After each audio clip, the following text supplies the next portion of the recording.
Hello, नमस्कार दोस्तों, मैं सुधा मिश्रा, कैलिबर अड्डा पे आप सभी का स्वागत है। लास्ट वीडियो में हमने स्टार्ट किया था कारक और उसके चिन्ह। कारक चिन्हों में हमने पढ़ा था कर्ता कारक, कर्म कारक, करण कारक और उसके चिन्ह भी हमने पता किए थे। कर्ता कारक का चिन्ह था कर्ता ने कर्म को करण से। अब आज का हमारा कारक है संबंध, संप्रदान। ठीक है, आज हम स्टार्ट करते हैं।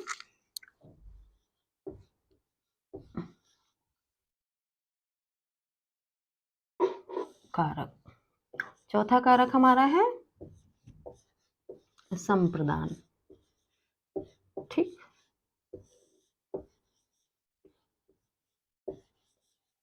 संप्रदान कारक। संप्रदान कारक का चिन्ह होता है, चिन्ह हम लिख देते हैं, को के लिए, हेतु, वास्ते आदि चीजें ये उसके चिन्ह होते हैं। जैसे हमने कर्ता कारक को पहचानने के लिए किया था कि जब हम कोई वाक्य लेते हैं, कर्ता का चिन्ह होता है ने के चिन्ह के लिए थोड़ा सा हम कल का रिवीजन करते हैं कि कर्ता कारक हम कैसे पहचानते हैं। राम ने रावण को मारा, राम ने रावण को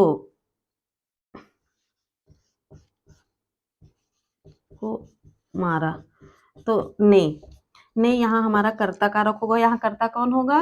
राम, कर्ता कारक होंगे राम और उसका चिन्ह क्या हो गया? ने। कैसे हुआ? अगर इसको हम नहीं पहचान पाते हैं क्योंकि इसमें ये भी है, तो हम उसका इससे प्रश्न करते हैं। जो क्रिया होती है, क्रिया से प्रश्न करते हैं। हमारा क्या क्रिया, क्या प्रश्न करते हैं? किसने? तो राम ने। ठीक है, या कौन मारा? राम ने मारा। तो इस तरह के प्रश्न करके हम कर्ता कारक या कर्म कारक की बात करते हैं। कर्म कारक, कर्म में उसको पहचानने के लिए फट से हम क्रिया से क्या प्रश्न करते हैं? क्या किया, किसको किया, इस तरह के प्रश्न करते हैं। ठीक, क्या या किसको। ऐसे ही करण के लिए, करण कारक के लिए जब हम करण कारक की पहचान करते हैं से, जब हम किसी माध्यम की बात करते हैं। ठीक है, जब हम किसी माध्यम की बात करते हैं तो ये तो इस तरह से हम देखते हैं तीनों कारक को पहचानना कितना आसान है। अब हम अगले कारक की बात करते हैं। अब संप्रदान कारक क्या है, उसकी थोड़ी सी हम परिभाषा देख लेते हैं।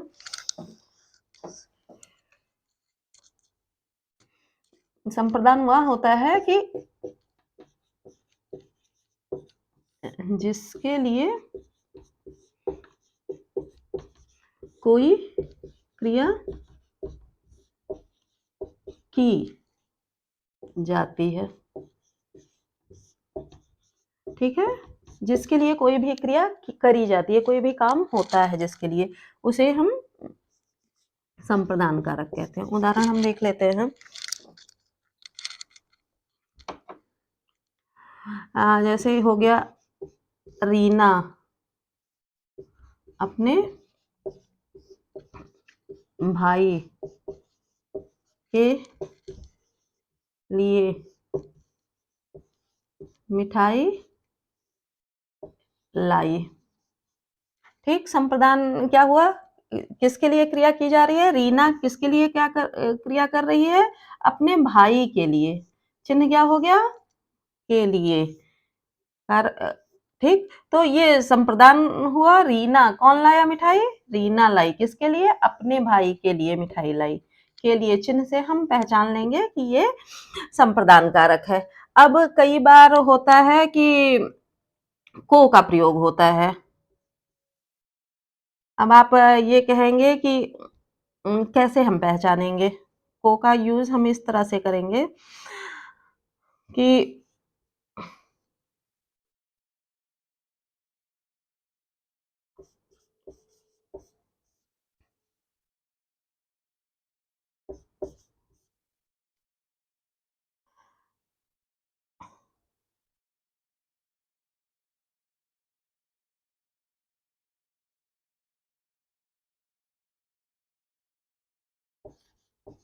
सीता को कपड़ा लिया। ठीक है, हम इस तरह की बात करते हैं, सीता को कपड़ा लिया। तो यहाँ भी हम संबंध किसके लिए क्रिया की जा रही है? सीता के लिए। सीता के लिए कपड़ा लिया। सीता तो हम अगर ये हमको पहचान में नहीं आ रहा है कि यहाँ को लगा है, तो हम कौन सा कारक चिन्ह यहाँ यूज करेंगे? क्यों हम यहाँ संप्रदान कारक ही यूज करेंगे? तो इसके लिए हम यहाँ पे को की जगह पर हम के लिए रख के देख लेते हैं। यहाँ कार्य किसके लिए हुआ है? क्रिया जो हुई है कपड़ा लेने की, क्रिया कौन सी हुई है? कपड़ा लेने की हुई है। तो कपड़ा लेने की क्रिया किसके लिए हुई है? सीता के लिए हुई है। यूज क्या किया गया है? को। कारक चिन्ह में इसका को भी है, तो इसकी जगह पर हमको ये समझ में आ रहा है कि सीता के लिए क्रिया करी गई है, और उसकी जगह पर हम क्रिया के लिए यूज करके देखते हैं। के लिए जो हमारा है ये यूज करके देखते हैं। सीता के लिए कपड़ा लिया। तो अगर अर्थ ज्यों का त्यों रह जाए, अर्थ अगर चेंज हो जाता है तो यहाँ पे ये संप्रदान कारक नहीं होगा। लेकिन अगर हम सीता को कपड़ा लिया तो सीता या सीता को मिठाई ली, सीता को फल दिलाया, इस तरह की जो क्रिया की जा रही है वो संप्रदान के लिए की जा रही है, तो इसलिए हम और उसकी जगह पर हम के लिए लगा के देखते हैं तो अर्थ सेम रह जाता है। तो इसलिए वहां पे इसलिए संप्रदान कारक होगा। आई बात समझ में? तो इस तरह से हम देखते हैं हमारा संप्रदान कारक क्या है, जिसके लिए कोई क्रिया की जा रही है। ठीक है, इसमें संप्रदान कारक हमारा क्या हो गया? सीता हो गया। इसमें क्या हो गया? भाई के लिए। तो जिसके लिए क्रिया की जा रही हो वो संप्रदान कारक।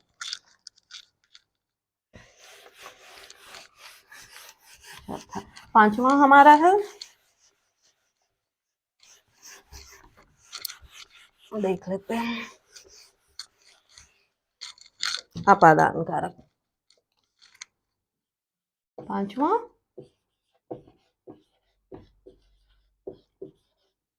अपादान कारक। अब इसका चिन्ह हम देख लेते हैं।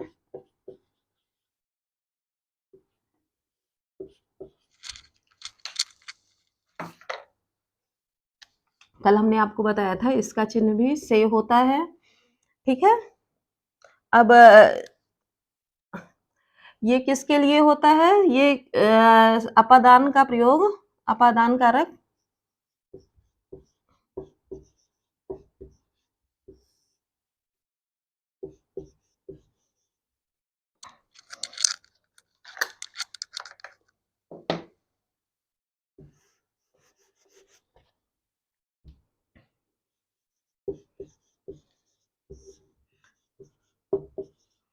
संज्ञा या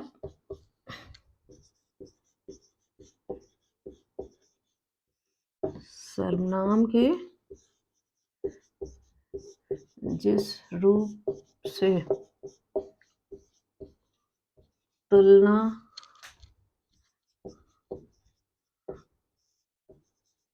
अलग होना का बोध हो, किसी चीज की तुलना हो या अलग होने का वो बोध हो। उदाहरण के लिए हम देख लेते हैं, जैसे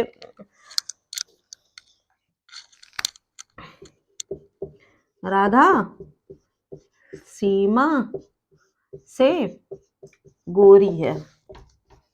क्या तुलना हो रही है? राधा जो है वो सीमा से गोरी है, दोनों की तुलना हो रही है यहाँ। दोनों में जैसे इसका मतलब क्या है कि राधा जो है वो ज्यादा गोरी है, सीमा उससे थोड़ी कम गोरी है, दोनों में तुलना हो गई। या रामू श्याम से मोटा है, तो दोनों की तुलना हो रही है। रूपा रागिनी से लंबी है, दोनों की तुलना हो गई। या दो किसी भी चीज की तुलना संज्ञा या सर्वनाम के जिस रूप से ये तुलना की जाए, यहाँ ये क्या हो गई? तुलना हो गई। किसकी? राधा की सीमा से तुलना हो गई। क्या है? गोरी है। तो यहाँ पे संप्रदान वो अपादान कारक हुआ। दूसरा हम देख लेते हैं, अलग होना।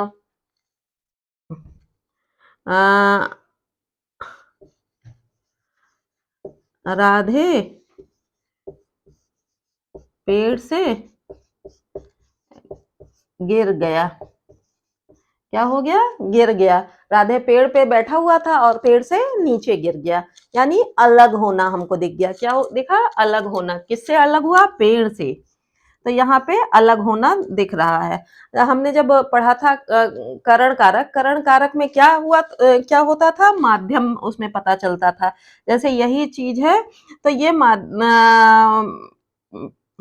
जैसे इसमें कहा गया, राधे पेड़ से फल लाया। कहाँ से लाया? फल जो लाया, क्रिया जो हुई उसका माध्यम क्या था? पेड़ था। तो यहाँ पे ये क्या हुआ? यहाँ पे ये हुआ करण कारक। लेकिन पेड़ से गिर गया, पेड़ से अलग हो गया, तो यहाँ पे क्या हो गया?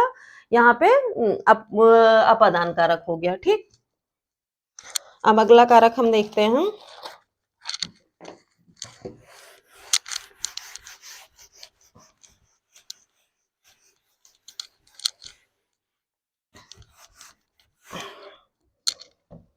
संबंध कारक हमारा है।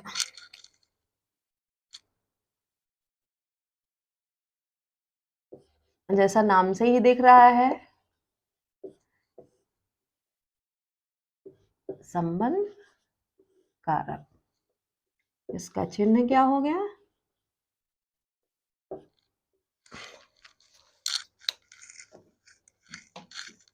संबंध इसका हो गया का, की, के, रा, री, रे, ना, नी, ने। ठीक है, इसमें हम देखते हैं संज्ञा या सर्वनाम से के जिस रूप से संबंध दिखाता है, क्या दिखाता है? एक दूसरे का संबंध प्रकट होना दिखाता है। जैसे संज्ञा या सर्वनाम के जिस रूप से किसी व्यक्ति, वस्तु या पदार्थ का किसी दूसरे व्यक्ति, वस्तु या पदार्थ से संबंध का बोध हो। ठीक है, जिससे किसी व्यक्ति के, तो इससे का, की, के, रा, री, रे। जैसे उदाहरण हम ले लेते हैं।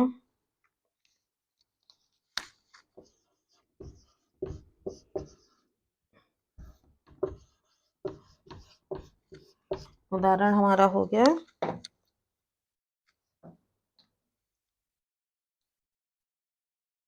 जैसे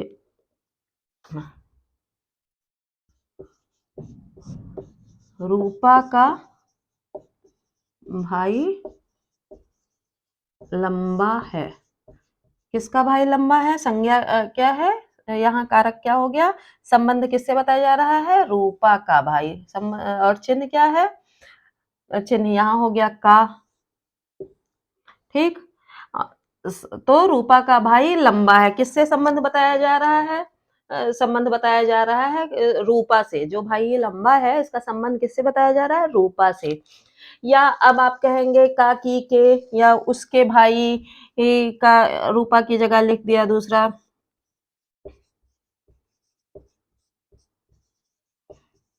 उसके भाई को पढ़ाया, ले लिया, तो सब किसको पढ़ाया? उसके, के आ गया। अब आप ये कहेंगे का, की, के तो समझ में आ रहा है, पर ये रा, री, रे, ना, नी, ने, ये किस तरह से आएगा? तो ये इस तरह से आएगा, जैसे हमने कहा संज्ञा या सर्वनाम। संज्ञा तो इस तरह से हम ऐड कर लेते हैं। जब हम सर्वनाम की बात कर लेते हैं, तो मेरा भाई मोटा है। अब ये रा आ गया ना, या मैंने अपना, ना आया ना, ने, ना, अपना खाना खाया। तो इस तरह से सर्वनाम के साथ मैं, मैंने, मेरा, मेरी, मेरे, अपना, अपनी, अपने, इस तरह के शब्दों को जोड़कर हम ये संबंध कारक बनाते हैं। तो इसलिए का, की, के का प्रयोग तो बहुत ज्यादा होता है, इसका प्रयोग भी होता है, पर कंपैरेटिवली कम होता है। ठीक है।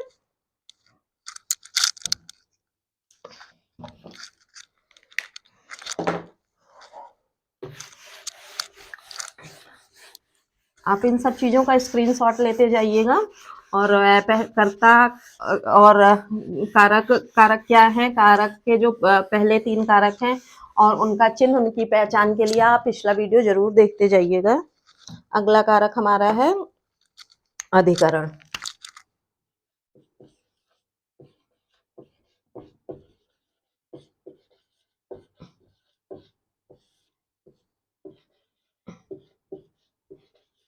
अधिकरण कारक, इसका चिन्ह क्या है,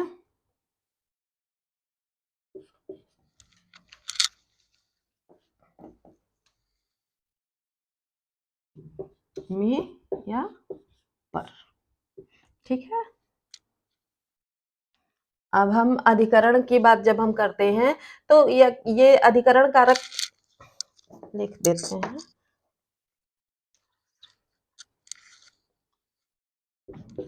इसमें क्या होता है, क्रिया का आधार,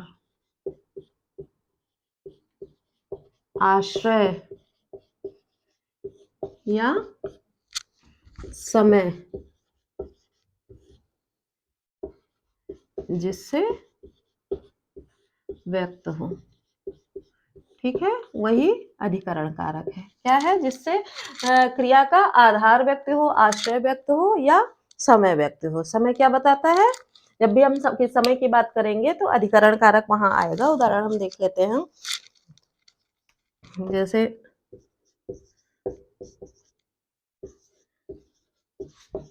मेज पर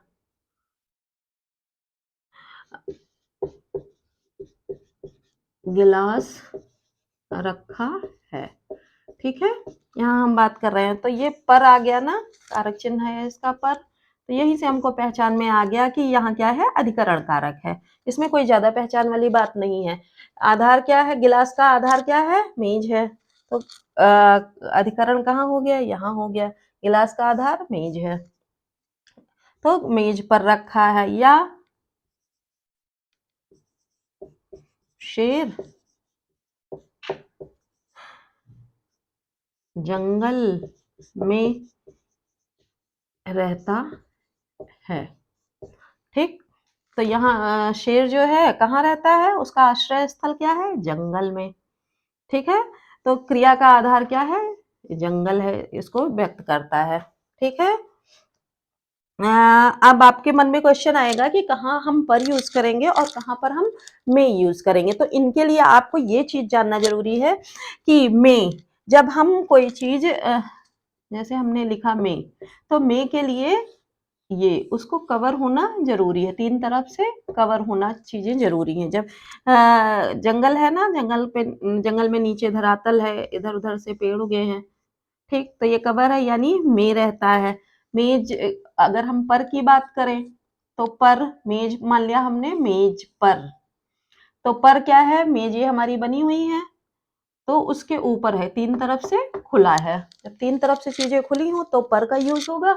जैसे इंग्लिश में हमने पढ़ा इन, ऑन, उसी तरह का सेम ही रहेगा में और पर की बात। अगर जिन्होंने नहीं पढ़ा है तो ये जान ले कि जो 3 तरफ से खुला होगा वहां पर यूज होगा, जो 3 तरफ से बंद होगा उसमें में का यूज होगा। ठीक है।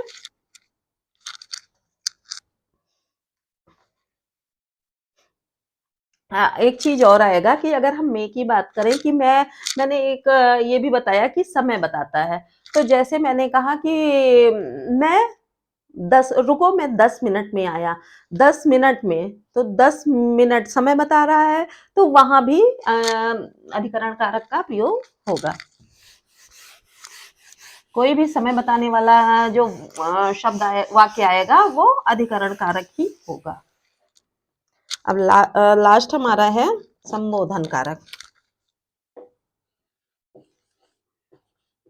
क्या है? संबोधन कारक। इसका चिन्ह क्या होगा? चिन्ह इसका होगा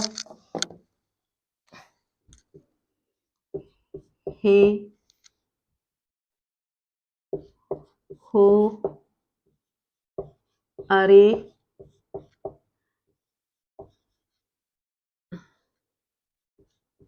अजी। तो इस तरह के चिन्ह या रे, जो ये चिन्ह होगा, ये शब्द होंगे, इनके साथ विस्मयादि बोधक चिन्ह भी लगा होगा। इसकी ये खास पहचान है। ठीक है, जैसे हम देख लेते हैं कि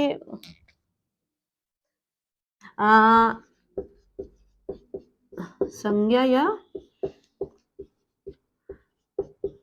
सर्वनाम के जिस रूप या पद से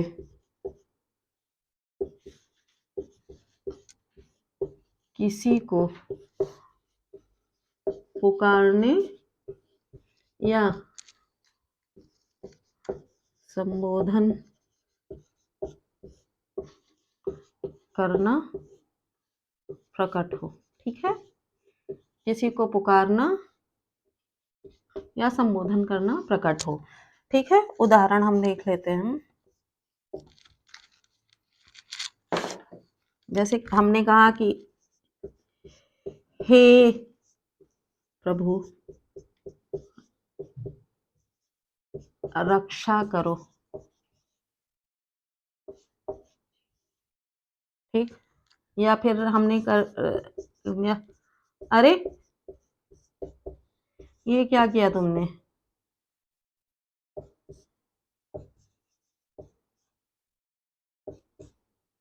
ठीक है, तो इस तरह का ये चिन्ह होता है। इसका कारक चिन्ह क्या होता है? हे, हो, अरे, रे, अजी, रे।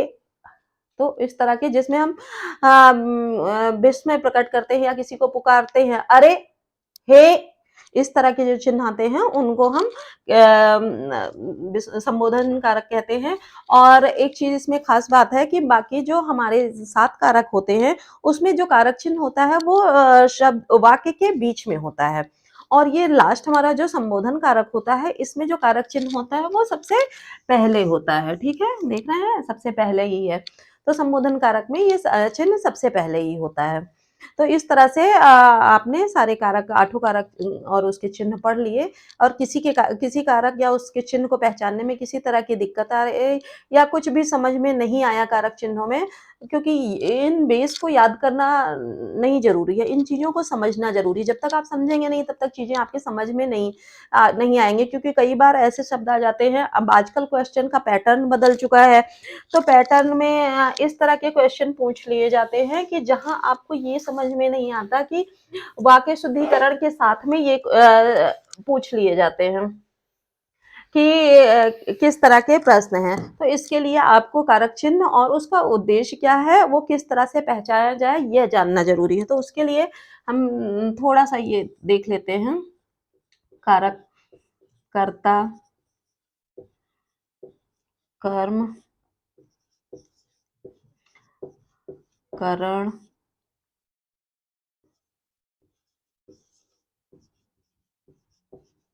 संप्रदान,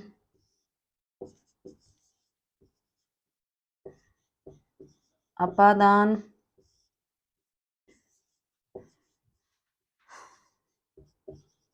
संबंध, अधिकरण और 8वां हमारा क्या हो गया? संबोधन। ठीक है, अब हम इसको पहचानेंगे कैसे?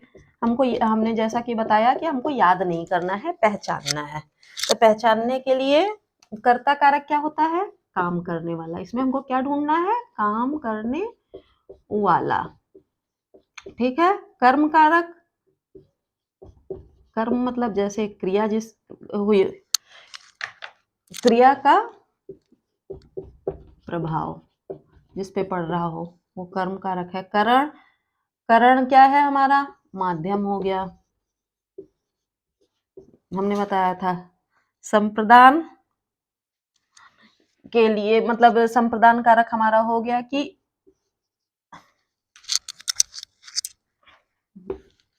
जिससे हमारी जिससे उद्देश्य क्या हो? उद्देश्य प्राप्ति। अपादान यानी अलग होना। संबंध, संबंध तो हम संबंध बताने वाला एक क्रिया से क्या संबंध है उसका, ठीक है। संबंध जोड़ने वाला। अधिकरण यानी कि अलग या नफरत करने वाला, ठीक है। संबोधन, पुकारना, तो इस तरह का है। अब हम इसके थोड़े चिन्ह भी देख लेते हैं, ये आप थोड़ी ही देर में ये आपको याद हो जाएगा। कर्ता ने कर्म को करण से संप्रदान के लिए अपादान से संबंध का की के या रा री रे अधिकरण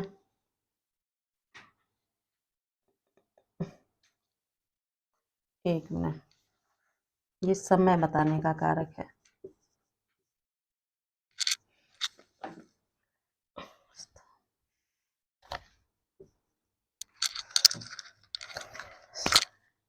क्या है? स्थान, सॉरी, स्थान या आश्रय।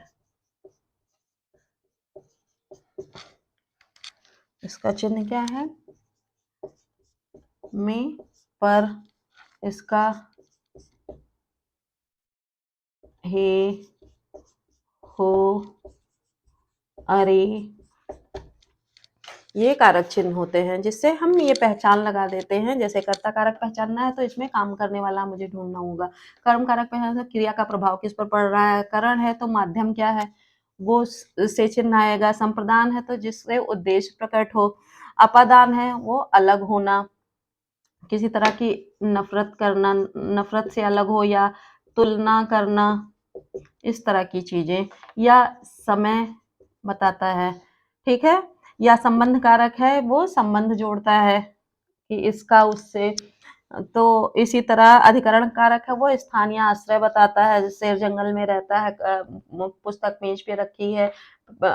तो इस तरह के चिन्ह। संबोधन है किसी तरह का पुकारना, पुकारना जिसमें विस्मयादिबोधक तो चिन्ह निश्चित रूप से रहता है। तो इस तरह से हम देखते हैं कि हमने कारक चिन्ह पढ़ लिए हैं, ठीक है। अगर आपको किसी तरह के डाउट्स आ रहे हैं, किसी तरह की प्रॉब्लम आ रही है, कमेंट सेक्शन में जरूर आप उसको नोटिस करके आप टाइप करिएगा, तो मैं आपके सारे सॉल्यूशन वहाँ पे दूंगी।